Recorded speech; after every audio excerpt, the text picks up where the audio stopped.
Assalamualaikum warahmatullahi wabarakatuh. Perkenalkan, nama saya Aura Hidayah Putri dari kelas L5 Indralaya. Di sini saya ingin membuat video mengenai materi mata kuliah pengambilan keputusan dari materi 1 sampai materi 6. Di sini saya akan menjelaskan secara singkat tentang pengambilan keputusan dalam kebijakan publik dan 3 model yang menjelaskan bagaimana keputusan itu dibuat. Pengambilan keputusan adalah proses memilih suatu alternatif terbaik untuk menyelesaikan masalah publik. Dalam kebijakan publik, keputusan tidak hanya dibuat oleh pemerintah tetapi juga melibatkan DPR, birokrasi, dan juga aktor lain. Karena dampaknya ini dirasakan langsung oleh masyarakat. Keputusan ini penting karena menentukan arah kebijakan, pembagian sumber daya, dan siapa saja yang terdampak. Dan juga ada 3 model utama. Yang pertama ada model rasional, keputusan dibuat secara logis dan sistematis dengan tujuan yang jelas serta data yang lengkap. Namun, kondisi ideal seperti ini jarang terjadi di lapangan. Kedua, ada bounded rationality. Model ini menjelaskan bahwa pengambilan kebijakan itu memiliki keterbatasan informasi, waktu, dan juga kemampuan, sehingga keputusan yang diambil biasanya bukan yang paling sempurna tetapi yang paling realistis. Dan yang ketiga, ada garbage can model. Keputusan ini tidak selalu terstruktur. Pengambilan keputusan dalam kebijakan publik merupakan proses memilih tindakan untuk menyelesaikan masalah yang dihadapi oleh masyarakat. Proses ini selalu diawali dengan identifikasi masalah yang tepat. Karena kebijakan yang baik itu harus berangkat dari pemahaman terhadap kondisi nyata di lapangan. Setelah masalah dikenali, dilakukan analisis untuk mengetahui akar penyebabnya, sehingga pemerintah tidak hanya menangani gejala tetapi juga sumber masalah yang sebenarnya.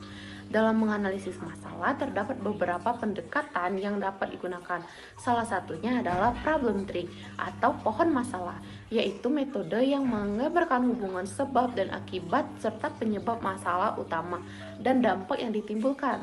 Selain itu, terdapat fishbone diagram yang membantu mengelompokkan berbagai faktor penyebab masalah secara sistematis seperti faktor manusia, sistem metode lingkungan, maupun sumber daya. Pendekatan ini adalah problem framing, yaitu cara mendefinisikan atau membingkai masalah secara tepat. Selanjutnya itu ada materi keempat, yaitu pengambilan keputusan kebijakan publik adalah proses memilih suatu alternatif terbaik untuk menyelesaikan masalah publik. Keputusan ini merupakan bagian dari analisis kebijakan yang menyakup perumusan masalah, penyusunan alternatif, dan pemilihan solusi dan evaluasi. Alternatif kebijakan harus beragam, relevan, realistis, dan juga mempertimbangkan dampak sosial, ekonomi, serta politik. Bentuknya bisa regulatif, distributif, persuasif, dan status quo. Pemilihan solusi didasarkan pada kriteria seperti efektivitas, efisiensi, dan kelayakan politik. Dalam praktiknya, keputusan sering menjadi kompromi antara pertimbangan teknis dan politik, hingga kualitas keputusan bergantung pada kualitas alternatif yang disusun. Selanjutnya, ada materi kelima, yaitu peran aktor dalam pengambilan keputusan. Aktor kebijakan adalah semua pihak yang terlibat atau mempengaruhi proses pengambilan keputusan. Dan aktor ini terbagi menjadi 2. Yang pertama ada aktor formal yang memiliki kewenangan hukum, serta aktor informal yang memiliki kewenangan formal tetapi berpengaruh. Contohnya seperti masyarakat.